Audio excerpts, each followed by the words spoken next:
Hello guys, आज हम पढ़ने वाले हैं लॉ ऑफ मल्टीपल प्रोपोर्शन। ये क्या होता है, पहले इसकी डेफिनेशन को पढ़ लेते हैं। लॉ ऑफ मल्टीपल प्रोपोर्शन मतलब कि ये एक कानून है बहुत सारे हिस्सों का। प्रोपोर्शन यहाँ पर हिस्से को कहते हैं और मल्टीपल बहुत सारे। तो यहाँ पर अब हम इस लॉ को पढ़ने से पहले हमें एलिमेंट और कंपाउंड का डिफरेंस पता होना चाहिए कि एलिमेंट क्या होते हैं और कंपाउंड क्या होते हैं।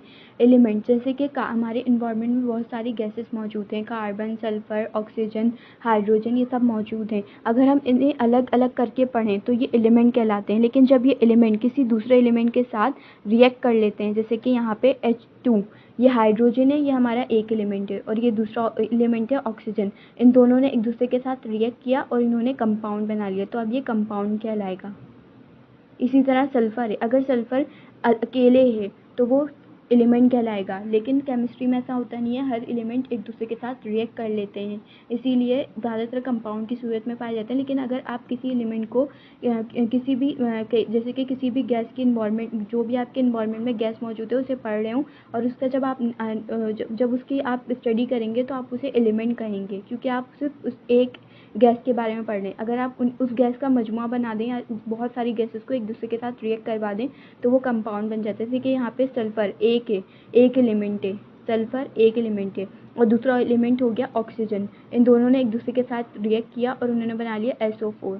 ये हमारे पास यहाँ पे कंपाउंड हो गया।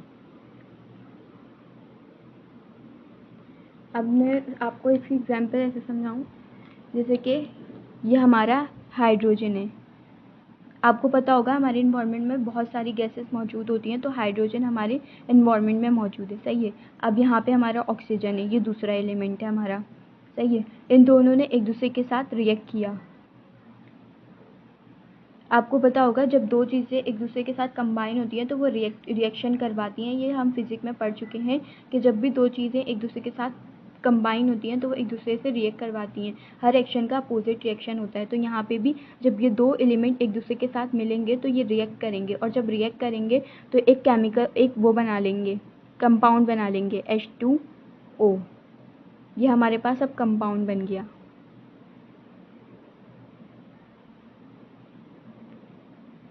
ये हमारा एक एलिमेंट था, ये हमारा दूसरा एलिमेंट था, जो दोनों इन्वायरमेंट में मौजूद थे। जब इन दोनों ने एक दूसरे के साथ रिएक्ट किया तो ये कंपाउंड बन जाएगा। केमिस्ट्री में आप जितने भी एलिमेंट्स के बारे में पढ़ेंगे वो एक दूसरे के साथ रिएक्ट हुए हुए होंगे और एक दूसरे के साथ कंपाउंड की सूरत में मौजूद होंगे। जैसे कि यहाँ पर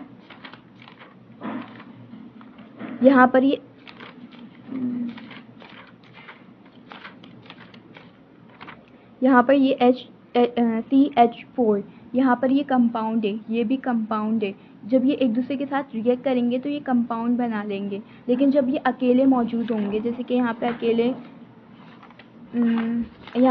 तो कोई नहीं दिया होता, क्योंकि ये हमेशा एक दूसरे के साथ रिएक्ट कर रहे होते हैं। जैसे कि कार्बन यहाँ पे अकेला है तो ये अभी एलिमेंट कहलाएगा। Mg, यहाँ पे जो Mg है ये क्या कहते हैं, एक एलिमेंट है अभी। लेकिन अगर ये किसी के साथ रिएक्ट कर ले, जैसे कि MgC के साथ मिल जाए, कार्बन के साथ मिल जाए, तो ये कंपाउंड बन जाएगा। जब भी एक एलिमेंट दूसरे एलिमेंट के साथ मिलता है तो वो कंपाउंड बनता है। अब आपको एलिमेंट और कंपाउंड का डिफरेंस पता चल गया होगा। अब हम अपने लॉ की तरफ चलते हैं। तो लॉ में लिखा हुआ है, लॉ में पहली बात लिखी हुई है, इट स्टेट दैट इफ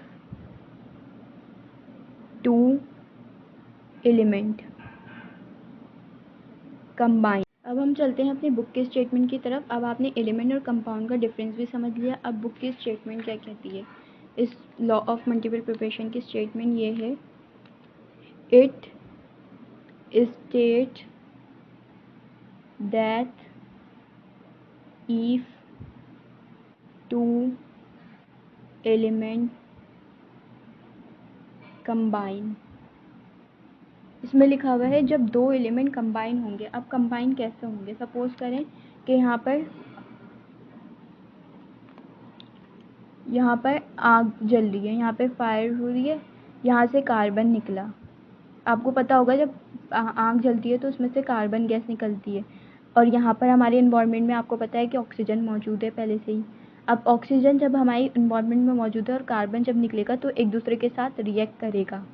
आपको पता होगा कि जब every action has an equal and opposite reaction, physics का लॉ है कि हर चीज़ का अपोजिट रिएक्शन होता है। जब ये दो एलिमेंट एक दूसरे के साथ मिलेंगे तो रिएक्ट करेंगे, और जब रिएक्ट करेंगे तो ये कार्बन डाइऑक्साइड गैस बना लेंगे, जो कि हमारी सेहत के लिए बहुत ज़्यादा नुकसानदेह है, जिसे हम एक्सहेल करते हैं। जब ये कार्बन डाइऑक्साइड गैस बनेगी तो ये हमारा कंपाउंड कहलाएगा। सही है। अब यहाँ तक बात हो गई। It state that if two element combine, यहाँ पर दो एलिमेंट कंबाइन हो गए, उन्होंने कंपाउंड बना लिया। To form more than one compound.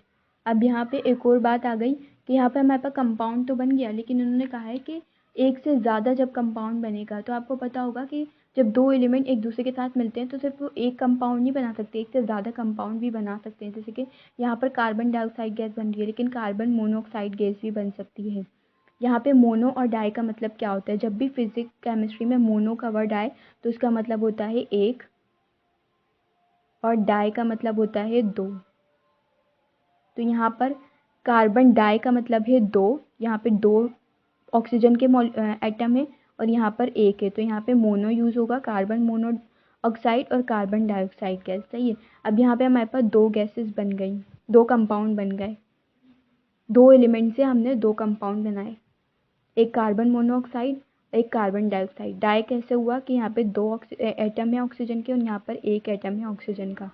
जब दो एलिमेंट दो कंपाउंड हमारे पास बने, यहाँ पे दो एलिमेंट थे, दो एलिमेंट से हमने यहाँ पे दो कंपाउंड बनाए। अब जब हम इसका मास निकालेंगे तो इसका मास जो आएगा वो हमेशा स्मॉल रेशियो में आएगा। अब कैसे आएगा? आपको इसका मास निकालना है। कार्बन का मास होता है 12 और इस कार्बन का भी होता है 12। ऑक्सीजन का यहाँ पे 16 दिया, ऑक्सीजन का मास 16 होता है, 16 को मल्टीप्लाई करें 2 से तो 32 हो जाएगा, और यहाँ पे ऑक्सीजन का 16, 12 वन ज़ा 12, 12 वन ज़ा 12, 16 वन ज़ा 16, 16 टू ज़ा 32।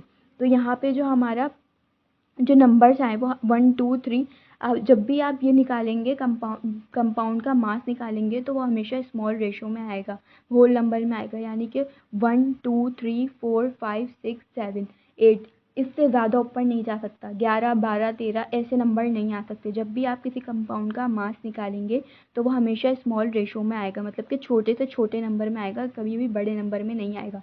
इस लॉ में यही बात कही जा रही है कि जब दो एलिमेंट एक दूसरे के साथ कंबाइन होते हैं, यहाँ पे हमने दो एलिमेंट लिए, उन्हें रिएक्ट करवाया, रिएक्ट करने के बाद कार्बन डाइऑक्साइड गैस बनी, जो कि हम एक्सहेल करते हैं, जो कि हमारी बॉडी के लिए फ़ायदेमंद नहीं है, वो गैस बनी। सही है। फिर उसके बाद एक से ज़्यादा कंपाउंड भी बन सकता है। केमिस्ट्री में वो केमिस्ट्री की उसमें जब दो एलिमेंट एक दूसरे के साथ कंबाइन होते हैं तो सिर्फ वो एक कंपाउंड नहीं बना सकते, एक से ज़्यादा भी कंपाउंड बना सकते हैं।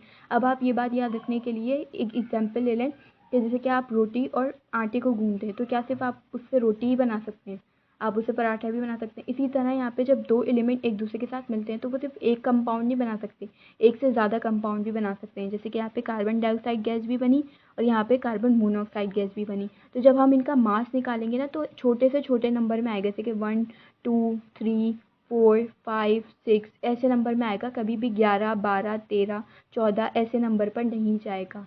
ये है हमारा फिजिक्स का दूसरा लॉ। दूसरा लॉ ये कहता है कि जब दो एलिमेंट को आप रिएक्ट करवाएंगे और उनसे दो कंपाउंड बनेंगे, या फिर दो से ज़्यादा भी बन सकते हैं, दो कंपाउंड बनेंगे, तो जब आप उनका मास निकालेंगे, मास कैसे निकालेंगे? मास निकालने का सबसे आसान तरीका क्या होता है कि आपको उसका एटॉमिक नंबर पता होना चाहिए। कार्बन का एटॉमिक नंबर होता है 12 और ऑक्सीजन का कितना होता है 16, 16 मल्टीप्लाई 2, क्योंकि यहाँ पे एटम कितने दिए हुए हैं? दो एटम दिए हुए हैं ऑक्सीजन के, 16 मल्टीप्लाई 2, और यहाँ पर कितने कार्बन? एक है तो 12, और ऑक्सीजन भी एक ही है, और ऑक्सीजन का एटॉमिक मास होता है 16, 16 वन ज़ा 16 टू ज़ा 32,